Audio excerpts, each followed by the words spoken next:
आप समझते हैं कि ये पाप नहीं बनता। आप जिन क्रियाओं से अपने ब्रह्मचर्य का नाश करते हैं, उसी ब्रह्मचर्य से संतान उत्पन्न होती है। तो उसमें परमाणु है ना, वही जीवाणु है ना, जो आप बहुत ही बुरी तरह से उसका नाश कर रहे हैं, तो आप पापाचरण कर रहे हैं।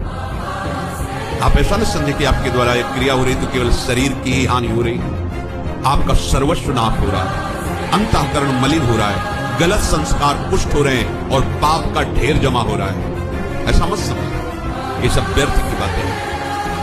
आपका अंतःकरण ऐसा मलिन होता चला जाएगा कि एक दिन आपको अंतःकरण से उपदेश मिलने लगेगा कि ऐसे शरीर का त्याग कर दो, किस काम का। ये हम उपासकों के मुख से सुनी हुई बात कहते हैं कि अब तो बस ऐसा लगता है कि आत्महत्या कर लें। पहुंचा दिया। भगवान क्या करें?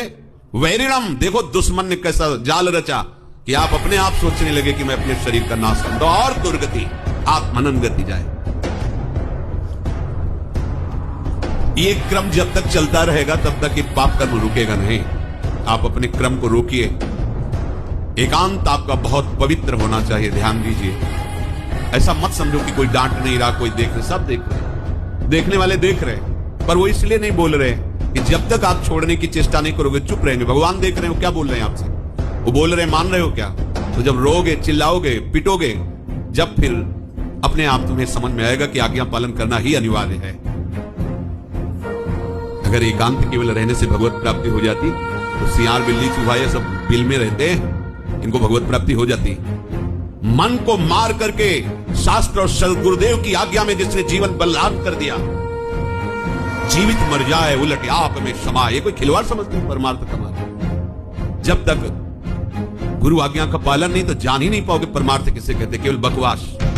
परमार्थ ऐसे कभी किसी संत का वचन मानकर उनका अनुसरण नहीं किया, उनकी आज्ञा में नहीं रहे, उनकी परिचर्या नहीं की, उनकी दास्ता नहीं स्वीकार की, ऐसे ही तुम्हारे अंदर ज्ञान विज्ञान झलक जाएगा, ऐसे ही भगवतानंद आ जाएगा। खिलवाड़ समझते हो?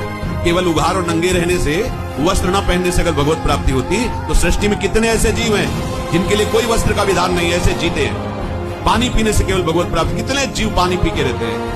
फल खाने से कितने जीव फल खाते हैं, कितने जीव मिट्टी खा के रहते हैं, वायु पी के रहते हैं। कितने जीव ऐसे हैं जो जीवन में कभी संभोग नहीं कर पाते, क्या उनको भगवत प्राप्ति हो जाती है? समझना।